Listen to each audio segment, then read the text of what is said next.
नमस्कार मित्रांनो, प्रतीक्षा cupping therapy दवाखाना या युट्यूब चॅनलचे 100+ भाग झाले आहेत आणि अशा ह्या 100+ भागाचे तुम्ही जे दिलेला प्रतिसाद आहे ते फार फार मौल्यवान आहे. आणि ह्या प्रतिसादाच्या जीवावर मी नाही का बीडमध्ये 1 वर्षाचं क्लिनिक नाही का चालू झालेलं आहे. मी 1 वर्षात नाही तर माझं ह्या क्लिनिक संदर्भात नाही का आज 20 ते 21 वर्षे कंप्लीट झाले आहेत. पण मी ग्रामीण भागामध्ये राहणारा डॉक्टर. ग्रामीण भागातलं जीवन वेगळं असतं आणि शहरी भागातलं जीवन वेगळं असतं.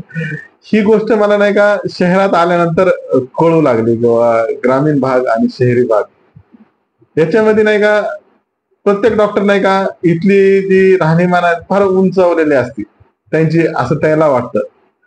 पण मी एक साधा सोपा राहणीमानामधला डॉक्टर.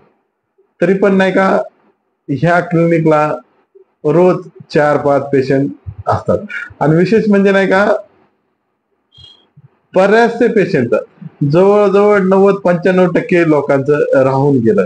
आणि यामुळे नाही का हा जो दवाखाना आहे तो फार प्रचंड प्रमाणात नाही का वेग घेतला आणि मला प्रत्येक गोष्टीचा अनुभव देऊन गेला. अशा ह्या अनुभवामध्ये नाही का मला बरचसं काही शिकायला भेटलं किंवा हे जीवन कसं आहे, कशा काही गोष्टी आहेत, शहरी भागामध्ये कशा काही गोष्टी असतात.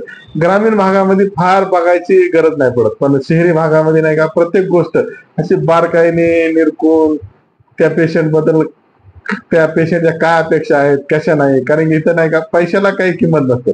ग्रामीण भागामध्ये पैशालाच किंमत असते, पेशंटला किंमत नसते. मग अशा वेळेस नाही का ग्रामीण ग्रामीण आणि शहरी भागाचं हे अनुभव आहे की पैसा ग्रामीण भागात नसतो, शहरी भागात असतो. पण तब्येत ग्रामीण भागात असते, शहरी भागात नसते. हे मात्र मला इथं बीडला आल्यानंतर शिकायला भेटलं. अशा ह्या तुमच्या ह्या प्रचंड प्रतिसादाबद्दल मी आपलं मनापूर्वक आभार व्यक्त करतो.